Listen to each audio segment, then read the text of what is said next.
Es un tema muy delicado en todo el país porque no lo han querido tocar o tratan de negarlo o de suavizarlo. La violencia de género. Las mujeres se encuentran en riesgo, en peligro, en estados donde la violencia ha aumentado. En este caso vamos a hablar de Michoacán. Y también referente al Estado de México, compas, que hemos mencionado en este canal, en Michoacán, no lo han querido ver, ¿eh? La violencia de género no es un tema nuevo en México y mucho menos en Michoacán. Durante la pandemia por el COVID-19, esta realidad social se agudizó aumentando un 40%.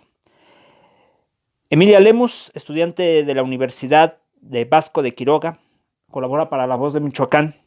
Menciona que México es uno de los países con mayor índice de violencia de género.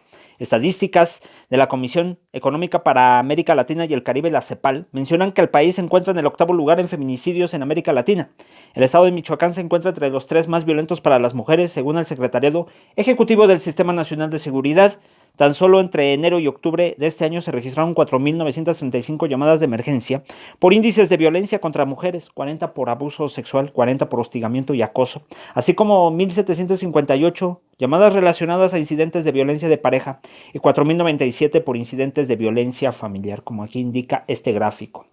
Pero ¿cómo es que surge la violencia de género y desde cuándo y cuál es la razón en este aumento en Michoacán? A continuación, hay un podcast de violencia de género junto con la experta en el tema, Rubí de María Gómez Campos, para conocer sobre este hecho.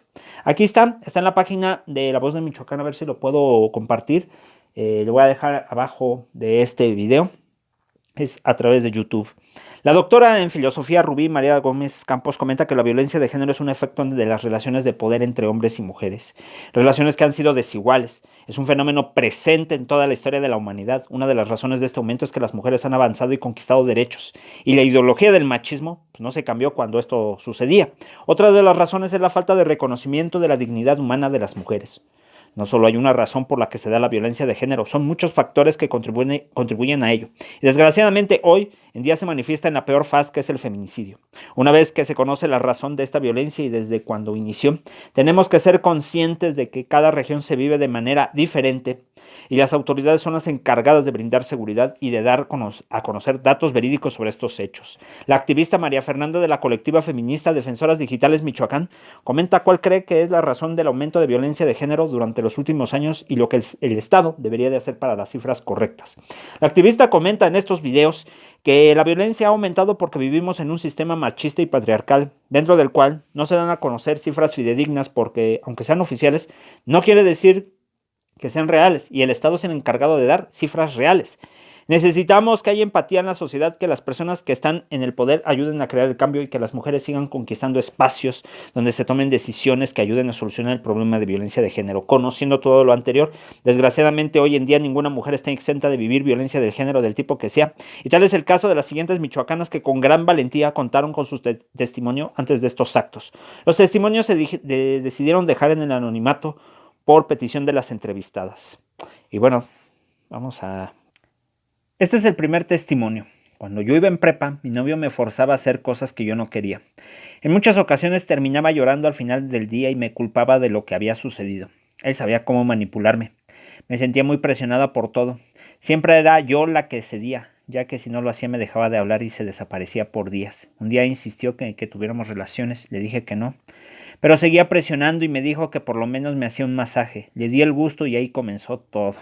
Empezó a hacerme el masaje y lo último que me consultó es que si me podía quitar la camisa.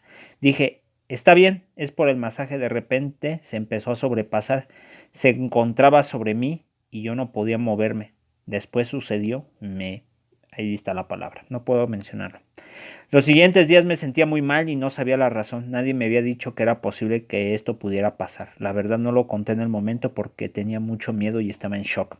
Días después él se disculpó y yo seguía negando lo sucedido. Decía, esto no me puede pasar a mí.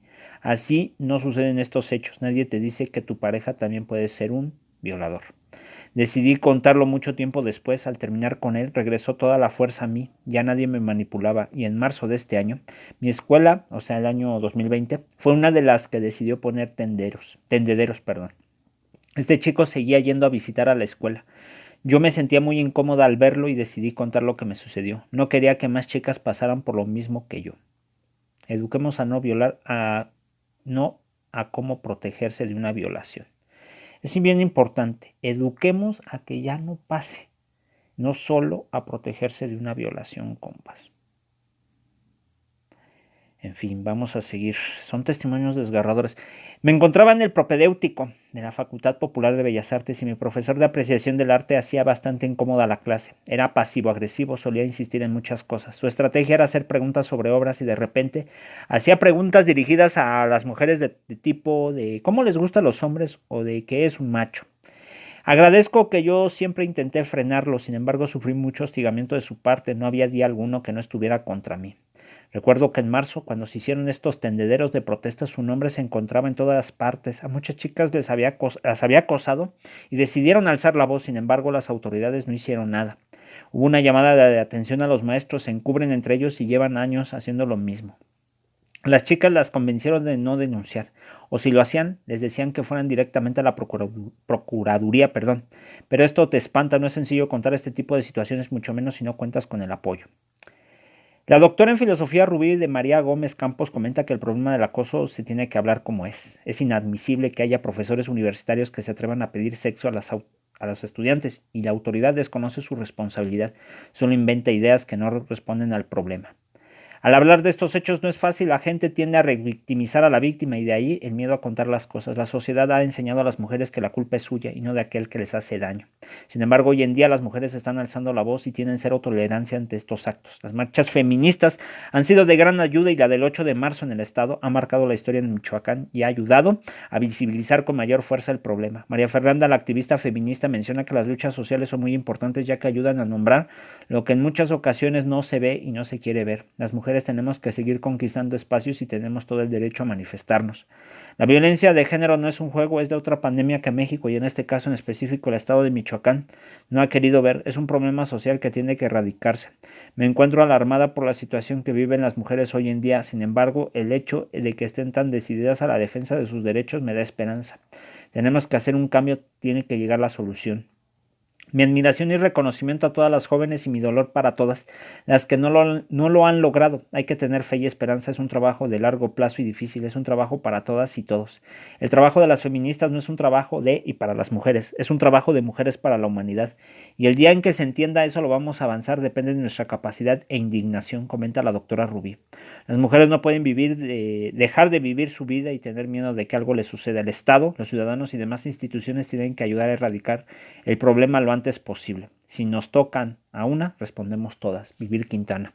Pues ahí les dejo esta publicación. La verdad, compas, y sobre todo las compas que pues han pasado por esta situación como ha sucedido en el estado de Michoacán y sabemos que hay más estados con esta situación y que el estado mexicano siendo machista, al igual que los demás estados en México, pues han proliferado y han hecho que se continúe esta situación. Hay pocas personas que se preocupan por ello dentro del llamado Estado. Y eso a veces lo hacen para posiciones políticas o como botín político. Entonces, el verdadero pueblo, las verdaderas mujeres que son el pueblo, pues obviamente son las que siempre dan la cara, son las que siempre alzan la voz, son las que queman, rompen todo, como se dice por ahí, para que esto ya no siga pasando. Pero hay gente, ya saben, bien trastornada que no respeta a las mujeres y que prefieren banalidades. Y ya sé que al rato me van a poner muchos dislikes porque hasta para eso tienen sus autobots. Pero me viene valiendo gorro porque son seres humanos y los verdaderos monstruos son los que hacen eso o los que les gusta burlarse. Esos son los psicópatas y a ellos hay que enfrentarlos. ¿Cómo? Pues informando. No haciendo más violencia porque si no, las cosas no se terminan. En fin, saludos compas. Hasta con autodefensa, pero la autodefensa también es esto. Saludos compas.